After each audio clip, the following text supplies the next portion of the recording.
চুৰ গলে বুদ্ধি বৰষুণ গলে জাপি আৰু এয়াই হ'ল এতিয়া জলসম্পদ বিভাগৰ কৰ্মকাণ্ড তেনেধৰণৰ দেখা পোৱা গৈছে।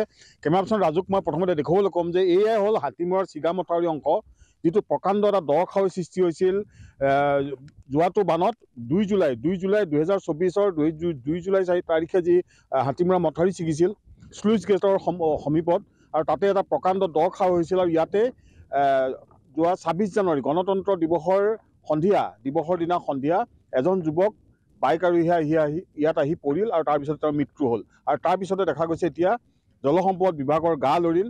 তেওঁলোকে যি আচলতে উন্মুক্ত কৰি ৰাখিছিল এই চিগা মথাউৰি অংশ, তেওঁলোকে এতিয়া এই উন্মুক্ত অংশটো বন্ধ কৰাৰ ব্যৱস্থা কৰিছে। কেমেৰাখন ৰাজু দেখুৱাব, এয়া বোল্ডাৰ দি এনেধৰণে তেওঁলোকে এখন পকী বেৰ ইয়াত নিৰ্মাণ কৰিব, যাতে কোনো লোক এইফালেদি গৈ এই উন্মুক্ত হৈ থকা খাৱত গৈ কোনো নোসোমায়। যিহেতু এইটো এটা গড়কপ্তানি পথ, মথাউৰিৰ ওপৰতে পথ নিৰ্মাণ কৰিছিল আৰু এই পথেৰে যথেষ্ট লোক অহা যোৱা কৰে, গতিকে তেওঁলোকৰ যাতে কোনো অসুবিধা নহয় সেইকাৰণে তেওঁলোকে এনেধৰণে এটা পকীয়ে এনেধৰণে প্ৰটেকশ্যন দিয়াৰ ব্যৱস্থা কৰিছে। কিন্তু এই কথা তেওঁলোকে আচলতে পূৰ্বতে কৰিব লাগিছিল।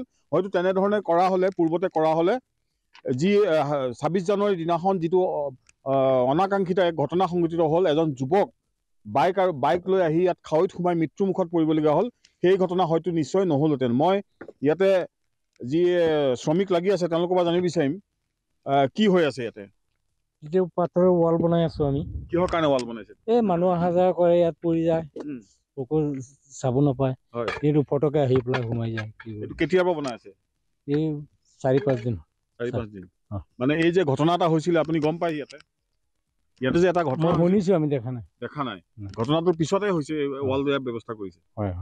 হয়, নিশ্চিতভাৱে 27 তাৰিখে 26 তাৰিখে যি ঘটনা হৈছিল, আৰু তাৰপিছতে এতিয়া জলসম্পদ বিভাগে এনেধৰণৰ পকী বেৰ দি যাতে কোনো লোক পুনৰ এনেধৰণৰ ঘটনা সংঘটিত নহয় তাৰ কাৰণে ব্যৱস্থা কৰিছে। সেয়ে মই কৈছোঁ যে চুৰ গলে বুদ্ধি বৰষুণ গলে জাপি, যে এজন লোকৰ মৃত্যু হোৱাৰ পিছতহে আচলতে তেওঁলোকৰ গা লৰিল জলসম্পদ বিভাগৰ। আৰু মোৰ সৈতে জলসম্পদ বিভাগৰ ইয়াতে কেইবাগৰাকীও কৰ্মচাৰী আছে, তেওঁলোকৰ পৰা মই অকণমান কথা জানিব বিচাৰিম। অকণমান আগবাঢ়ি আহিব আপুনি। দেখা গৈছে 26 জানুৱাৰী যি আমাৰ গণতন্ত্ৰ দিৱসৰ দিনাখনে এক শোকাবহ ঘটনা সংঘটিত হৈছিল। এজন যুৱক আপোনালোকৰ যি উন্মুক্ত খাৱৈ যি মথাউৰি ছিগিছিল তাত পৰি মৃত্যু হৈছিল। এতিয়া কি ব্যৱস্থা গ্ৰহণ কৰি আছে? এতিয়া মানে আমাৰ আগতে দিয়া আছিলে তাত, ইয়াত যেনেকৈ ইফালে আমাৰ বেৰিকেড দিয়া আছিল, সিটো চাইডেও দিয়া আছিলে, কিন্তু দুৰ্বৃত্তই সেইফালৰ বেৰিকেডটো মানে খুলি পেলাই লৈ গুচি গ'ল। বেৰিকেড কিহৰ আছিল? এইটো আমাৰ তাঁৰ দিয়া আছিলে আৰু বাঁহৰ বন্ধা আছিল আৰু তাঁৰ দিয়া আছিলে টেম্পৰাৰী হিচাপত। তাৰপিছত এইটো যেতিয়া খুলি লৈ গ'ল, তাৰপিছতে এই এক্সিডেণ্টটো হ'ল। এক্সিডেণ্টটো হোৱাৰ পাছতেই আমাৰ এতিয়া পাৰ্মানেণ্টলি ৱালটো দিয়া হৈছে। কিন্তু আমি জানিব পৰা মতে স্থানীয় প্ৰশাসনে, আমাৰ সমজিলা প্ৰশাসনে জলসম্পদ বিভাগক লিখিতভাৱে দিছিল যে এইটো সম্পূৰ্ণভাৱে বন্ধ কৰি ৰাখিব লাগে যাতে কোনো লোকৰ অঘটন নহওক। কিন্তু এই কথা জলসম্পদ বিভাগে গুৰুত্ব প্ৰদান নকৰিলে নেকি? যাৰ কাৰণে আপোনালোকে যি কৈছে অস্থায়ীভাৱে বেৰিকেড দিছিল, কিন্তু যিটো বেৰিকেড আমি এটা অংশত দেখা পাইছোঁ, ইয়াতো যদি কোনো বাইক আৰোহী বা বাহনে লৈ খুন্দা মাৰি ইয়াত কোনো কাৰণে ৰখাব নোৱাৰে, কি গৈ তলত পৰিবগৈ। গতিকে এই কথাত জলসম্পদ বিভাগে গুৰুত্ব প্ৰদান কৰা নাছিল নেকি? কৰিছিলে, কিন্তু তেখেতসকলে কৰিবলৈ অৰ্ডাৰ দিয়া আছিলে, কিন্তু কৰা দেৰি হৈছিলে, 2 দিনমান দেৰি হৈছিলে।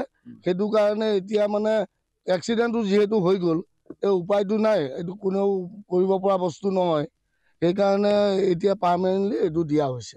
নিশ্চিতভাৱে সেয়া ইতিমধ্যে আমি জানিব পাৰিছোঁ যে সমজিলা প্ৰশাসনে জলসম্পদ বিভাগক লিখিতভাৱে তেওঁ জনাইছিল যে ইয়াতে বেৰিকেডৰ ব্যৱস্থা কৰিব লাগে, স্থায়ী বেৰিকেড, যাতে যিহেতু এইটো যথেষ্ট তীব্ৰ গতিত যান বাহনসমূহ আহে, হাতীমূৰলৈ যোৱা বা হাতীমূৰৰ পৰা জখলাবন্ধালৈ যোৱা, যিটো জখলাবন্ধাৰ 7 ধন্যবাদ জনাইছোঁ গৌতম বৰা।